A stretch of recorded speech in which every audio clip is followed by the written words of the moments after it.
اب میرے نبی کیا فرماتے ہیں، میرے آقا کیا فرماتے ہیں؟ حضور کی بارگاہ ہے، ایک انسان آیا حضور کی بارگاہ میں سوال کیا، میرے آقا بتایا جائے اس دنیا میں سب سے بڑا عقل مند کون ہے، سب سے بڑا دانشور کون ہے، سب سے بڑا دانا کون ہے؟ حضور کی بارگاہ ہے، سوال ہو رہا ہے الکیس من دانا نفسہ، حضور اس دنیا میں سب سے بڑا عقل مند کون ہے؟ تھوڑی دیر کے لیے اگر میں آپ سے پوچھ لوں کہ دنیا میں سب سے بڑا عقل مند کون ہے، دانشور کون ہے، تو آپ کا جواب ہوگا جو سب سے بڑا بزنس مین ہوتا ہے وہ عقل مند ہوتا ہے، جو ہوائی جہاز اڑاتا ہے وہ عقل مند ہوتا ہے، جو بڑی بڑی کشتیاں سمندر کے پانی پہ ڈال کر اس کنارے سے اس کنارے تک لے جاتا ہے وہ عقل مند ہوتا ہے۔ یہ ہماری آپ کی سوچ ہو سکتی ہے، لیکن حضور میرے نبی کیا فرماتے ہیں، جو ساری کائنات کے لیے ہادی بن کر آئے وہ میرے آقا فرماتے ہیں او سوال کرنے والے سن، اس دنیا میں سب سے بڑا عقل مند وہ ہے جو یہاں رہ کر تیاری آخرت کی کر رہا ہوتا ہے، رہتا ہے دنیا میں تیاری آخرت کی کرتا ہے۔ تکبیر، نعرہ رسالت، علماء اہل سنت، مذہب اسلام، خواجہ کا ہندوستان، جشن شادی خانہ آبادی، سبحان اللہ سبحان اللہ۔ اس جملے سے ہمیں ایک پیغام ملتا ہے، حضور کی بارگاہ الکیس من دانا نفسہ وعمل لما بعد الموت، اس دنیا میں سب سے بڑا عقل مند وہ ہے جو جہاں رہ کر تیاری وہاں کی کرتا ہے۔ حضرات، جو جہاں رہ کر آخرت کو یاد رکھے گا، دنیا میں رہ کر آخرت کو نہیں بھلائے گا، وہ انسان شراب کے قریب نہیں جائے گا۔ جس کو آخرت کی یاد ہوگی، آخرت کی فکر ہوگی، وہ کبھی ڈانس کے قریب نہیں جائے گا، وہ کبھی گانے باجے کے قریب نہیں جائے گا، اس کو آخرت کی فکر ہوگی، اس کو موت کا خوف ہوگا۔ حضرات، اس کو پتہ ہوگا کہ جب ہم مر کر خدا کی بارگاہ میں جائیں گے تو ہمیں حساب دینا پڑے گا۔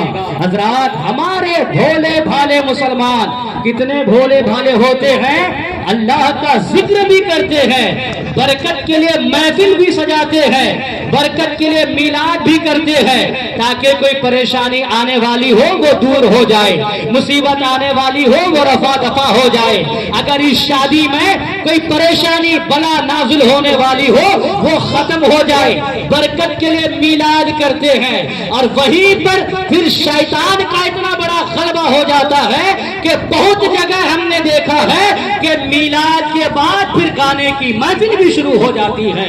اللہ اکبر۔ حضرات محترم، جہاں گانے کی محفل شروع ہوگی، جہاں گانا بجایا جائے گا، جس محفل میں گانا بجے گا، میرے آقا فرماتے ہیں الغناء ينبت النفاق في القلب۔ آپ غور فرمائیں میرے بھائیوں، آج باپ کی محبت بیٹے کے دل میں نہیں ہوتی ہے، آج بیٹے کی محبت باپ کے دل میں نہیں ہوتی ہے، آج بھائی بھائی کو مارنے کے لیے تیار ہوتا ہے، آج ایک دوسرے کا گلا گھونٹنے کے لیے تیار ہے۔ آخر وجہ کیا ہے؟ وہ محبت کہاں گئی جو پہلا پیار دیکھا جاتا تھا، ایک باپ بیٹا کو چاہتا تھا، ایک باپ بیٹا کو چاہتا تھا، ایک بیٹا باپ کو چاہتا تھا، ایک بھائی کی محبت دوسرے بھائی کی دل میں ہوتی تھی، وہ پیار کہاں گیا؟ حضرات، وہ پیار ختم ہو گیا، اب وہ پیار باقی نہیں رہا، اب نفرتیں پیدا ہو گئی ہے، اب عداوتیں پیدا ہو گئی ہے، اب دل سے پیار ختم ہو گیا ہے۔ آپ پوچھو نا علماء سے یہ پیار ختم کیسے ہو گیا؟ یہ علماء فرمائیں گے حضور نے فرمایا ہے کہ جہاں گانا بجایا جاتا ہے، جہاں گانا سنا جاتا ہے، جس گھر میں گانا بجتا ہے وہاں سے پیار ختم ہو جاتا ہے، وہاں سے محبتیں ختم ہو جاتی ہے۔ اس لیے میرے بھائیوں، اگر آج بھی ہم چاہیں کہ ہمارے دل میں وہی پیار پیدا ہو جائے، ایک دوسرے کی محبت پیدا ہو جائے، تو گانے سے دور بھاگو، اپنے اپنے گھر میں قرآن کی تلاوت کرو، قرآن کی تلاوت شروع ہوگی، ہر بچہ ماں باپ کا وفادار بنتا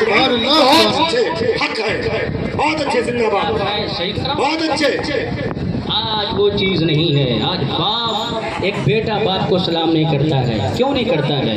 ہم نے کبھی اس کو سب سے پہلے تو یہی ہمارا نقصان ہوتا ہے کہ شادی بہت جگہ ہم لوگ دیکھ کے نہیں کرتے ہیں. اللہ تبارک و تعالیٰ اس محفل کو قبول فرمائے.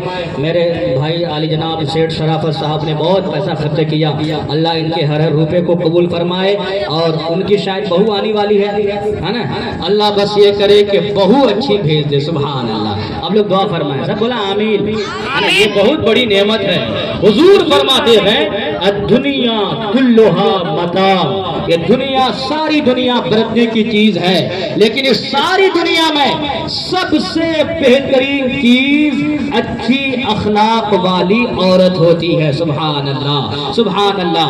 اگر ماں اچھی ہوگی تو وہ گھر میں جب آئے گی, جب بیٹا پیدا ہوگا وہ اپنے بیٹے کو ادب سکھائے گی. بیٹی پیدا ہوگی وہ اپنے بیٹی کو ادب سکھائے گی. وہ خود قرآن کی تلاوت کرے گی اور بیٹا سے بھی قرآن پڑھوائے گی, بیٹی سے بھی قرآن پڑھوائے گی.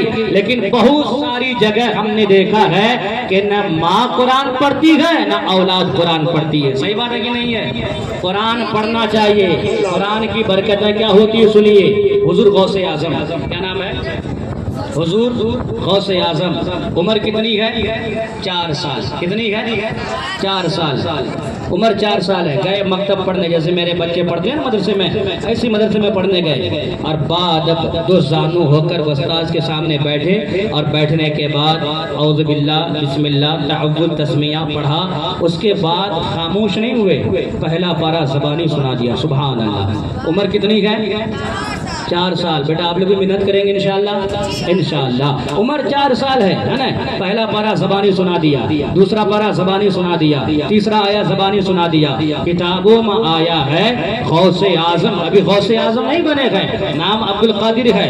عمر 4 سال ہے. اس 4 سال کی عمر میں 18 پارے زبانی سنا دیے. سبحان پوچھا گیا, اس بچہ سے پوچھا حضرت عبد القادر سے, بیٹا کہاں کس مدرسے میں پڑھا ہے, کہاں یاد کیا ہے؟ وہی یاد کرو. بولے حضور کہیں یاد نہیں کیا ہوں. اصل میں مسئلہ یہ ہے, میری ماں قرآن کی حافظہ, روزانہ فجر میں اٹھتی تھی, نماز پڑھتی تھی, قرآن تلاوت کرتی تھی. میں شکم میں تھا, ماں کے پیٹ میں تھا, سن کے حافظ قرآن بن گیا. اب مرحوم شاعر یوسفی ایک شعر کہتے ہیں, حضرت علامہ جلال الدین صاحب مرحوم شاعر یوسفی کہتے ہیں اللہ اللہ یہ کرامتیں اور تلاوتوں کی برکتیں. سبحان اللہ سبحان اللہ. واہ بہت بڑھیا ذرا آپ لوگ بیٹا بولے بہت بڑھیا. سبحان اللہ. اللہ اللہ یہ کرامتیں اور تلاوتوں کی برکتیں. اللہ اللہ یہ کرامتیں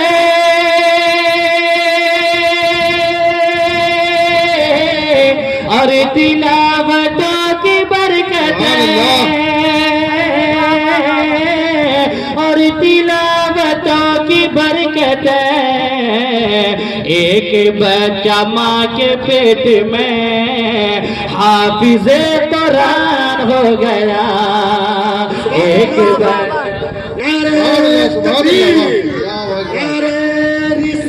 یا رسول اللہ غوث اعظم زندہ باد زندہ باد غوث اعظم زندہ باد زندہ باد عید میلاد النبی زندہ باد زندہ باد شادی خانہ آبادی زندہ باد زندہ حضرت باد مفتی تنزیل الرحمن زندہ باد. واہ سبحان اللہ زندہ باد.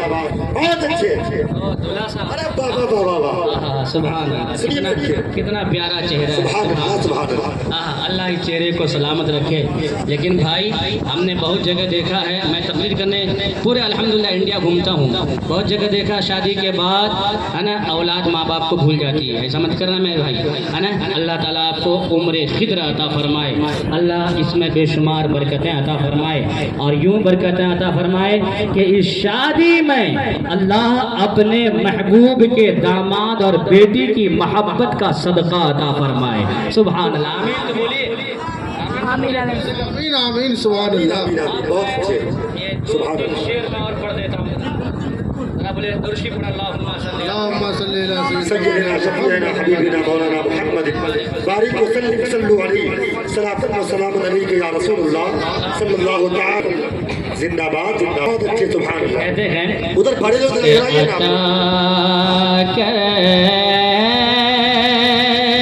خدا صدقہ علی زہرا کی شادی کا عطا کرے خدا صدقہ علی زہرا کی شادی کا عطا کرے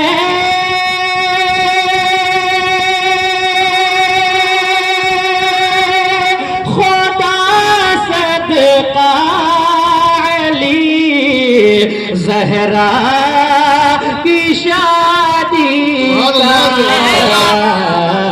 رہے اس شادی پر سایہ علی زہرا کی شادی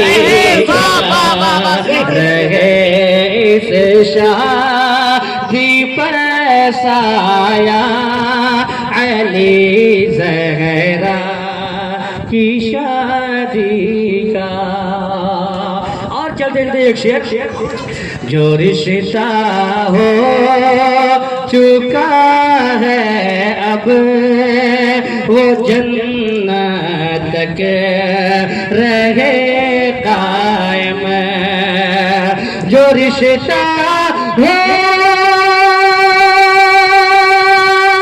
چکا ہے اب وہ جنت تک رہے قائم تجھے ہے واسطہ مولا علی زہرا کی تکبیر نعرہ رسالت یا رسول اللہ اہل سنت زندہ باد مسلک اعلی حضرت زندہ باد زندہ باد سبحان اللہ بابا واہ ایک شعر حضرت آپ کو مفتی ایک شعر سبحان اللہ عبداللہ میاں کدھر گئے عبداللہ میاں کے والد صاحب کدھر گئے آئے سر جی سبحان اللہ ہیں اب یہ شعر دیکھیں حضرت ہے نا مبارک ہو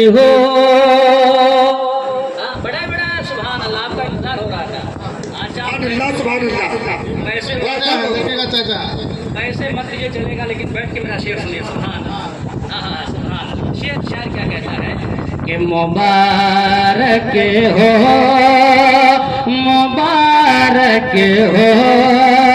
تمہیں شادی مبارک ہو بہت اچھے سبحان اللہ مبارک ہو تمہیں شادی مبارک ہو مبارک ہو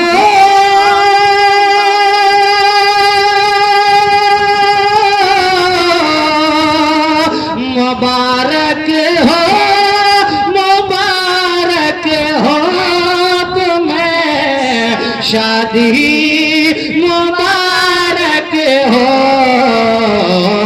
ارے تمہاری شادی میں چرچا علی زہرا کی شادی کا تمہاری شادی میں چرچا سبحان اللہ واہ بہت بڑی زہرا کی شادی کا اللہ تبارک و تعالی سبحان اللہ اس شادی میں بے شمار برکتیں عطا فرمائے آمین، آمین۔ یعنی دولہا اور دلہن کی زندگی میں آنے والی ہر پریشانی کو دور فرما کر آمین۔ اللہ حضرت علی حضرت فاطمہ الزہرا رضی اللہ تعالی عنہا کی